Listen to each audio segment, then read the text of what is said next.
Hi there, this is ModuliStack, and I am bringing you one of my own games. Whoops! Whoopsies! Oh, you did not see that, viewers.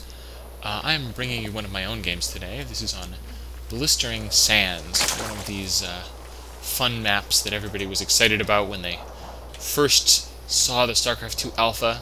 It's got this natural expansion here, which is pretty easy to defend because of the small choke, but you have these rocks in your back. So makes for some interesting cheesy play. It means that you're safe really early on, but as the game just goes a little bit into the late early game, you're going to be worrying a lot about this. So this factors into a lot of play, into a lot of builds on this map.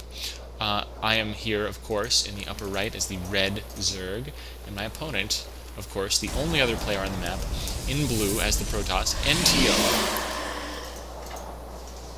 Now, just a moment. Close my door here.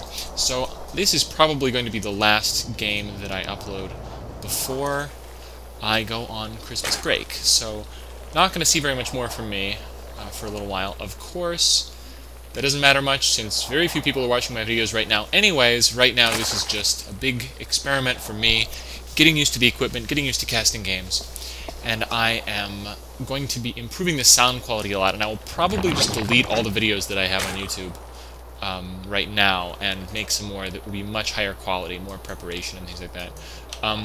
This scouting probie here did force me to put down a spawning pool. I did scout that he's not going for anything super aggressive, so I do want to expand soon, but the timing, as you can see, isn't working out that well for me. I am chasing this probie, and I think I'm going to get really unlucky here with the timing. We see it's about 300 minerals. Want to put the hatch down. Want to put the hatch down. Oh, it's a really sad moment. So the problem is that unless Zerg commits to making a lot of units on one base, you really want that expansion right away.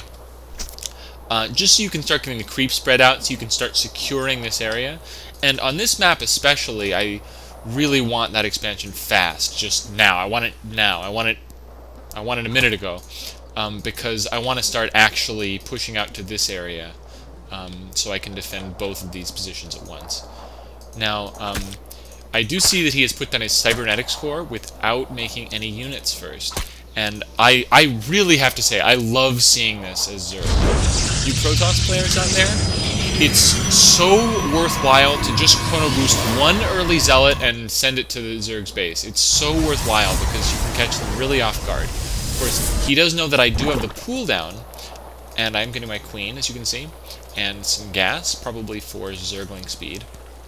But the thing is that if Zerg even makes enough Zerglings to kill your zealot, you're going to need about 4, and they're going to be needed controlled well to kill the zealot before speed.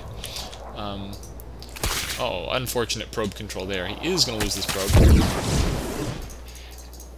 Anyway, even if Zerg makes enough units to kill your zealot, those were units that could have been drones. So you do cut a lot into their economy, and the cost of 1 zealot or 2 zealots is really not that significant compared to the damage you do to Zerg, in my opinion anyway. So I'm opening up the production tab just to see what is going on. I am making a spine crawler here. This is because I did see that he had 2 zealots, and it's really hard to know exactly when a push is coming as for the Protoss if you don't have good vision of their ramp.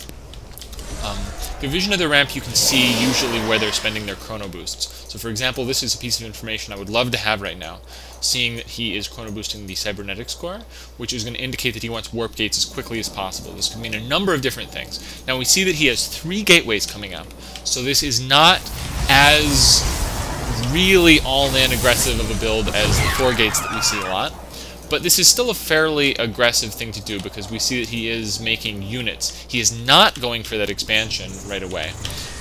Often you see 3 warp gates go down and then immediately expand with very few units. And then those warp gates will start warping in defensive units. But as you can see, he is going to go on the offensive with these units and really commit to putting on some pressure. I think that's a good move, but as Protoss, you have to be careful not to commit too much. Because he only has 3 gateways and not 4, he's not going to be able to put on the really lethal pressure. So, if he commits too much, I could end up killing his force and he will be behind. of course, this is a good map, as I said, for pressure, because you can pressure these rocks as well as pressuring the front. See, the Spine Crawler is in a pretty good position, although this Overlord is not. It doesn't do much good before getting picked off. I have a good amount of Zerglings, and I am getting a Roach Warren, because I believe I did float a dude over his base, and no, I didn't. I think I just guessed from the way that he was positioning himself on the map, and I do not see an expansion from him. So, if you notice, I'm also getting a third Queen. This is because, from what I've seen so far, I cannot rule out Stargate play. So, I am getting that third Queen, just to make sure I don't die to a couple quick Void Rays or something like that. And I do see he is knocking down these rocks. I do have vision of those rocks, because... How do I have vision of those rocks? Anyway. This Overlord should be over here, usually. I usually put him there. So he is pushing up here, and this is a little bit before I'm ready, but I do have roaches coming out. I'm making some more roaches. And this is a pretty formidable force, but of course my production is going up. I am making nothing but units. 10 Zerglings coming out, 3 roaches coming out. I'm pulling the drones. Ideally, you don't want to have to do this. Couple decent force fields going up. The goal of these is just to make sure that I don't have... My units have to run around, they're not all firing at once. So a good move. I do pull those drones back, losing only a couple, and I do push it back here. These speed Zerglings really quite nice against the Stalkers. They force the Stalkers to pull back to avoid getting surrounded, and that gives the roaches free shots. So I'm pretty happy to see this many Stalkers if I am able to freely make lots of Zerglings and roaches. In the meantime, looking at the worker count, we see he's pulled a little bit ahead. So he's done a good job with this pressure here. He's going in here. This is a little bit of a mistake because my units are coming around for the pincer. Whereas he puts up this nice force field not knowing my units are here. And I'm going to get to do a lot of damage here. I'm going to take... didn't work out quite as well as it should have. Not quite the best control. Should have picked off that Stalker there. But you can see I have reinforcements coming in. Pushing out a little bit aggressively here because I feel like I have the advantage.